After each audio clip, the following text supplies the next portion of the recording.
ماضی کی طرح آج بھی میدان عمل میں، ماضی کی طرح آج بھی میدان عمل میں، ہاں برسر پیکار ہے علماء دیوبند، اسلام کے غمخوار ہے علماء دیوبند۔ بسم اللہ الرحمن الرحیم، نحمدہ ونصلی علی رسولہ الکریم۔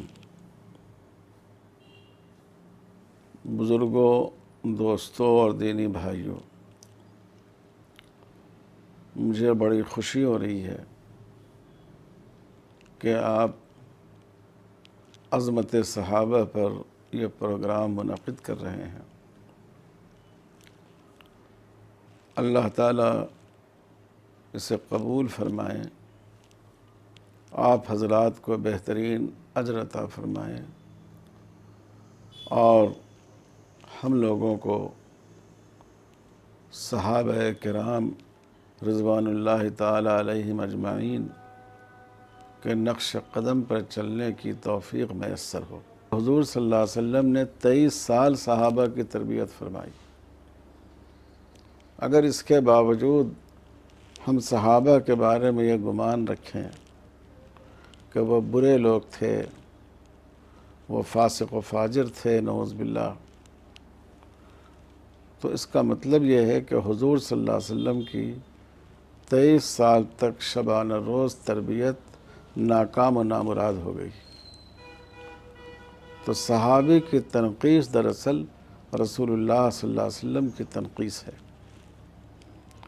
اگر کسی مکان میں آپ عیب نکالیں تو یہ مکان میں عیب نکالنا نہیں ہے، یہ معمار میں عیب نکالنا ہے، تعمیر کرنے والوں کا عیب ہے یہ۔ تو اس لیے یہ بات ذہن میں رکھنی چاہیے کہ صحابہ کی عظمت کو گھٹانا دراصل رسول اللہ صلی اللہ علیہ وسلم کی شان میں تنقیص ہے۔ اور دوسری بنیادی بات یہ ہے کہ جو لوگ اسلام کے دشمن تھے اور انہوں نے اسلامی تعلیمات کو مسخ کرنا چاہا، انہوں نے 3 طریقے اختیار کیے۔ ایک تو حدیث وضع کی، نامعقول باتیں، عقل و مشاہدہ اور تجربہ کے خلاف باتیں حدیث کے طور پر نقل کی اور رسول اللہ صلی اللہ علیہ وسلم کی طرف ان کو منسوب کیا۔ اس کا مقصد یہ تھا کہ جب یہ باتیں سمجھدار لوگوں کے سامنے آئیں گی تو وہ حضور صلی اللہ علیہ وسلم کے بارے میں بدگمان ہوں گے، وہ سوچیں گے کہ ایسی بدعقلی کی باتیں کہنے والا پیغمبر کیسے ہو سکتا ہے۔ تو ایک طریقہ وضع حدیث کا اختیار کیا گیا۔ دوسرا طریقہ یہ اختیار کیا گیا کہ قرآن میں تو کوئی چیز داخل نہیں کر سکتے تھے، تو تفسیر قرآن میں بعض ایسی باتیں داخل کی جانے لگیں جو حضور صلی اللہ علیہ وسلم سے ثابت نہیں ہے،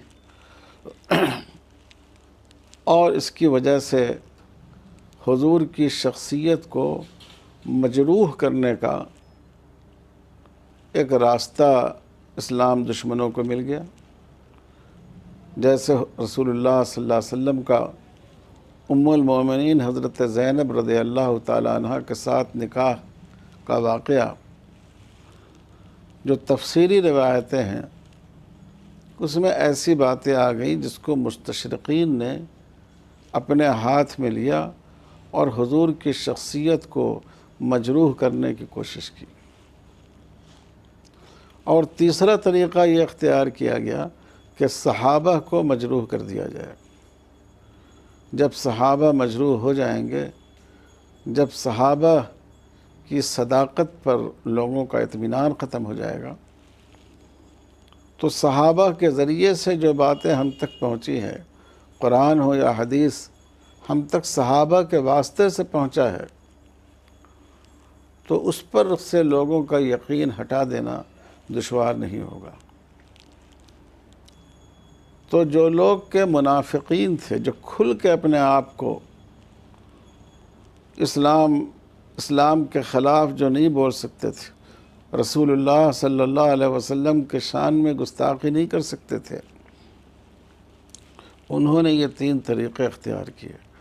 اور آپ دیکھیں صحابہ میں جو سب سے زیادہ روایت نقل کرنے والے تھے سیدنا حضرت ابو ہریرہ رضی اللہ تعالیٰ عنہ، جن سے 5000 سے زیادہ حدیثیں منقول ہیں، خاص طور پر ان کو نشانہ بنایا گیا۔